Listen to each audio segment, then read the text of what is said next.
அனைவருக்கும் வணக்கம்.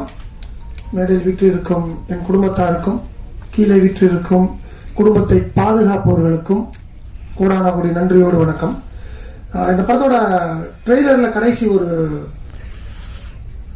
சேயிங்ஸ் வரும், போராடணும், போராடினா தான் எல்லாமே கிடைக்கும்னு. இங்க சினிமாவில் ஒரு கதையை கிரியேட் பண்றதுக்கு போராடணும், அந்த போராட்டத்தோட அந்த கதைக்கு ஒரு ஹீரோ பிடிக்கிறதுக்கு போராடணும், அதோட அதை வெளியே கொண்டுறதுக்கு ஒரு ப்ரொடியூசர் பிடிக்கிறதுக்கு போராடணும். இதெல்லாம் போராடி ஒரு ரிலீஸ் டேட்டுக்கு ஒரு போராடணும். அதுவும் போராடி கடைசியில் தேட்டருக்கு வரும்போது எல்லா பேருமே மார்க் போட ஆரம்பிச்சிடுறாங்க. இங்க இருக்கிற எங்கள் குடும்பத்துக்காரங்க மார்க் போடும் போது அதை நாங்க ரொம்ப மதிக்கிறோம், அதை ரொம்ப ரொம்ப ரொம்ப வரவேற்கிறோம். ஆனா இன்னைக்கு தேட்டருக்குள்ள வர்ற ஆடியன்ஸ்ல இருந்து, தேட்டர்ல இருக்கிற ஆப்ரேட்டர்ல இருந்து, தேட்டர்ல பாப்கார்ன் விற்கிற ஆள் வரையும் எல்லா பேருமே ஒரு போன் வச்சுக்கிறாங்க. அந்த போன்ல மார்க் போட ஆரம்பிச்சிடறாங்க. சத்தியமா எல்லாருமே மார்க் போட்டாங்கன்னா யாருக்கு தான் படம் எடுக்கிறதுன்னு தெரியாம தான் படம் எடுத்துட்டு இருக்கோம் ஒரு போராட்டத்தோட. ஸோ இதுக்கு இப்ப நடப்பு தயாரிப்பாளர் சங்க தலைவர்கள்லாம் இருக்கிறாங்க. அவங்களும் ஒரு கோர்ட்டுக்கு போனாங்க. அது கோர்ட்டில் அது சாதகமாக அந்த தீர்ப்பு வரலன்னு நினைக்கிறேன். பட் இதோட நீங்கள் சோர்ந்து போயிடாதீங்க சார். போராட்டம் என்பது இப்போ இந்த படத்தில் மாதிரி தான். நம்ம போராடிக்கிட்டே இருக்கணும். அந்த போராட்டத்துக்கு என்னைக்காவது ஒரு நாள் ஒரு நியாயம் கிடைக்கும். போராடுங்க சார் திரும்ப. ஸோ கமிங் டு த கைலன் பாயிண்ட், இப்போ டைரக்டர் அஜித் இத்தனை போராட்டத்துக்கு அப்புறம் தான் இந்த ஸ்டேஜில் உட்கார்ந்துருக்காரு. ஸோ ஒரு கைதட்டலாம் அவருக்கு. ஏன்னா ஒரு முதல் படம், அந்த முதல் காதல், முதல் முத்தம் மறக்க முடியாது. அதே மாதிரி ஒரு முதல் படம், முதல் மேடை, அவர் எந்த மனநிலையில் உட்கார்ந்துருப்பாரு, என் பக்கத்தில் உட்கார்ந்துருக்கும் போது எந்த மனநிலையில் இருந்தாருன்றது எனக்கு தெரியும். எக்ஸாம் எழுதிட்டு, 12th எக்ஸாம் எழுதிட்டு பாஸ் ஆஃப் ஃபெயிலா, கன்ஃபார்மா பாஸ் தான், அது டிஸ்டிங்ஷன்ல வந்துருமா? ப்ரொடியூசர் சொல்லிட்டாரு ஈஸியா, எனக்கு எதை பத்தியும் கவலை இல்லை, நான் உட்கார்ந்துருக்கேன் அப்படின்ட்டாரு. ஆனா ஒரு இயக்குனரால் அப்படி உட்கார முடியாது சார், கன்ஃபார்மா. அந்த இயக்குனருக்கு என் மனமார்ந்த வாழ்த்துக்கள். அண்ட் தென் இன்னொன்னு, இன்னைக்கு பெரிய படம் சின்ன படம் அப்படின்றது மக்கள் முடிவு பண்றாங்க. கீழே உட்கார்ந்துருக்கிற நமது மதிப்புக்குரிய பத்திரிகையாளர்கள் முடிவு பண்றாங்க. ஏன்னா இன்னைக்கு ஒரு தியேட்டருக்காரனா நான் கிளீனா ரொம்ப ஹாப்பியாவே சொல்லுவேன், content wins, only content wins. எவ்வளவு பெரிய படம் வந்தாலும் ஒரு சின்ன படம் வந்துச்சுன்னா அது இன்னைக்கு 75 கோடி ரூபாய் கலெக்ட் பண்ணுது அப்படின்னா only due to content. So ஒரு படம் பண்றதுக்கு அந்த கண்டென்ட், அந்த கண்டென்ட்டுக்கு உண்டான ரிசர்ச், அந்த ரிசர்ச்சுக்கு உண்டான ஒரு நியாயமான ஒரு உழைப்பு இருந்தாலே இன்னைக்கு மக்கள் பக்காவா ஆதரிக்கிறாங்க.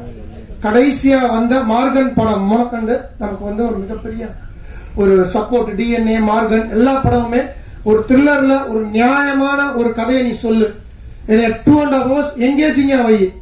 ஏன்னா இன்னைக்கு ஆடியன்ஸ் படம் பண்ற இயக்குனர்களை விட ஃபர்டல் மைண்டட்.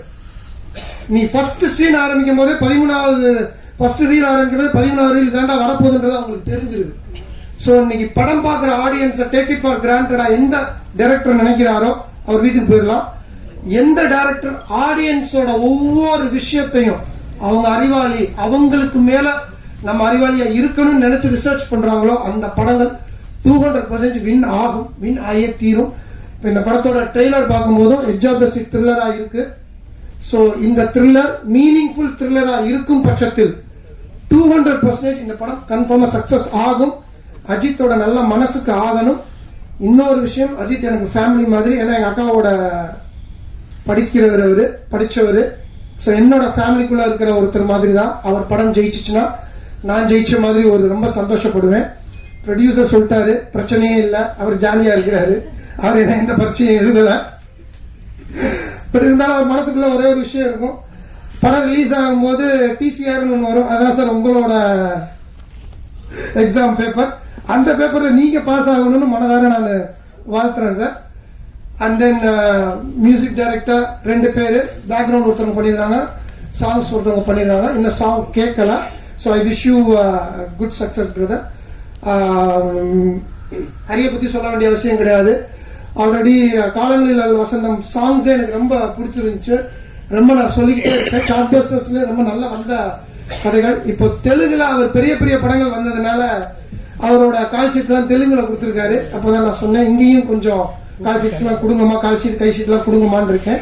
ஸோ பண்றேன்னு சொல்லியிருக்காரு. அவருக்கும் எனது வாழ்த்துக்கள். Camera work and editor Ashwin, already editor Ashwin கூட நானும் 2 படம், நான் நடிச்ச படத்தை எடிட் பண்ணியிருக்காரு. இந்த படமும் ட்ரெய்லர் ரொம்ப என்கேஜிங்காக இருந்துச்சு. ஸோ அவருக்கும் என் வாழ்த்துக்கள். Prajan, so I am expecting lot from you brother. நீங்க வரும்போது நான் இன்னும் ஒரு ரீச் ஆவீங்கன்னு எதிர்பார்த்துட்டு இருந்தேன். But there is always a says right time, and right time comes when right people comes, definitely your success will come at the right time. So I'm just wishing you a great success. Last but not the least, அவங்க ஸ்வேதா நிறைய படங்கள் பண்ணியிருக்காங்க. எனக்கு ரொம்ப பர்சனலாக மனசு பிடிச்சது மாறா ரொம்ப பிடிக்கும். எனக்கு ரொம்ப பிடிக்கும். ரொம்ப ஒரு மாதிரி பொய்டிக்கான ஒரு படம். அதுல இருந்து அவங்களோட கரியரும் தமிழ்ல பெருசா வரும்னு நான் எதிர்பார்த்துட்டு இருக்கிறேன். So I wish you a great success for this film also. So என்டையரா எல்லாரையும் நான் சொல்லிட்டேன்னு நினைக்கிறேன். தயவு செய்து திரும்பவும் இந்த மாதிரி படங்கள், சின்ன படங்கள் பெரிய படங்கள்ன்றது கிடையாது. படத்தோட தரமும் படத்தோட நியாயமான அந்த சக்சஸும் உங்க கையில தான் இருக்கு. இன்னைக்கு இங்க இருக்கிற என் பத்திரிகையாளர்களுக்கும் மீடியா நண்பர்களுக்கும் யூடியூப் நண்பர்களுக்கும் ஒரே ஒரு விஷயம் தான் நான் கால் தொட்டு கேட்டுக்கிறேன். ஏன்னா இன்னைக்கு ஜுராசிக் வேர்ல்டு ஓடுற ஐநாக்ஸ்ல 5th ஸ்கிரீன்ல தான் எங்களோட கைலன் படமும் ரிலீஸ் ஆகும். ஸோ 10,000 கோடி 15,000 கோடி போட்டு எடுக்கிற ஒரு படத்துக்கும் 2 கோடி போட்டு எடுக்கிற படத்துக்கும் lot of differences are there. அதை நான் சொல்ல வேண்டியதில்லை, அது உங்களுக்கே தெரியும். ஆனா இன்னைக்கு பாதி பேர் கம்பாரிசன்ல தான் படம் பாக்குறாங்க. இப்ப எனக்கு ஒரு விஷயம் புரிய மாட்டேது. 5 யூடியூபர்ஸ் கதை ஒரு கிரிட்டிக் பண்றாங்க. 5 பேர்ல 5 பேருமே அவங்க இதுல ஒருத்தர் மியூசிக் நல்லா இருக்குன்றாரு, ஒருத்தர் மியூசிக் நல்லா இல்லைன்றாரு, ஒருத்தர் இந்த ஃபர்ஸ்ட் ஹாஃப் நல்லா இருக்குன்றாரு, செகண்ட் ஹாஃப் நல்லா இல்லைன்றாரு, இன்னொருத்தர் ஃபர்ஸ்ட் ஹாஃப் சூப்பரா இருக்கு, செகண்ட் ஹாஃப் நல்லா இல்லைன்றாரு. இப்போ உங்க 5 பேத்துக்குள்ளேயே ஒரு ஒற்றுமை இல்லாம ஒரு விஷயங்கள் நீங்க சொல்றீங்கன்னா, அப்போ ஒரு 1000 பேர் உட்கார்ந்து இருக்க ஆடியன்ஸ் அவங்க ஒரு ப்ரீ நோஷனோட தியேட்டருக்குள்ள வரக்கூடாது. தயவு செய்து அதை மட்டும் மனசுல வைங்க. இங்க ஒவ்வொரு படமும் செத்து சுண்ணாம்பாய் தான் எடுத்துட்டு இருக்காங்க. ஒரு ப்ரொடியூசரும் இயக்குனரும் கிட்டத்தட்ட ஓப்பனாக நான் சொல்றேன், 3 வருஷமா 3 படம் சைன் பண்ணிட்டு 3 படம் சைன் பண்ணி அட்வான்ஸ் வாங்கிட்டு சக்சஸ் ஆன இயக்குனர்களும் சரி, ஃபிளாப் கொடுத்த இயக்குனர்களும் சரி, படம் பண்ண முடியாம தான் இருந்துட்டு இருக்காங்க இன்னைக்கு இருக்கிற காலகட்டத்தில். ஏன்னா ஒரு படத்தோட தலையெழுத்தா ஓடிடி நிறுவனம் என்னைக்கு முடிவு பண்ண ஆரம்பிச்சாங்களோ அன்னைக்கே இங்க ப்ரொடியூசர்ஸ், இயக்குனர்கள் எல்லா பேரோட மாரல் அந்த ஸ்ட்ரென்த்ன்றது உடையுது. ஸோ இன்னைக்கும் நான் ப்ரே பண்ற கடவுள் இந்த சினிமாவுக்கு ஏதாவது ஒரு மிகப்பெரிய சக்தியை கொண்டு வந்து, தயவு செய்து ஒரு சினிமாவோட படம், ஒரு சினிமாவோட சக்சஸ், ஒரு சினிமா படம்ன்றது இயக்குனர்கள் கையிலையும் தயாரிப்பாளர்கள் கையிலையும் தான் இருக்கணும் அப்படின்னு நான் ரொம்ப ரொம்ப ரொம்ப மன்றாடி கேட்டுக்கிறேன்.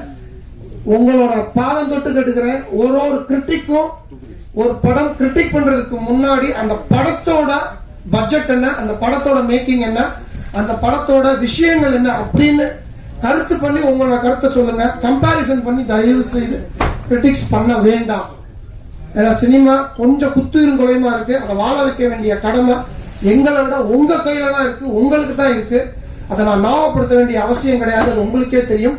சில பேர் செய்யற தப்புனால இன்னைக்கு ரொம்ப ரொம்ப ரொம்ப கஷ்டத்துல சினிமா இருக்கு. அந்த சில பேர் கையில இருந்து தயவு செய்து சினிமாவை காப்பாத்துங்க. அது எல்லாம் உங்க கையில இருக்கு. ஸோ இது என்னோட இயக்குனரா தாழ்மையான வேண்டுகோளுங்க. இந்த டீம் மிகப்பெரிய சக்சஸ் கொடுக்கணும். அந்த சக்சஸ்ல பார்ட் அண்ட் பார்சல் ஆஃப் நானும் இருக்கணும்னு எல்லாம் இறைவனை வேண்டிக்கிறேன். நன்றி, வணக்கம்.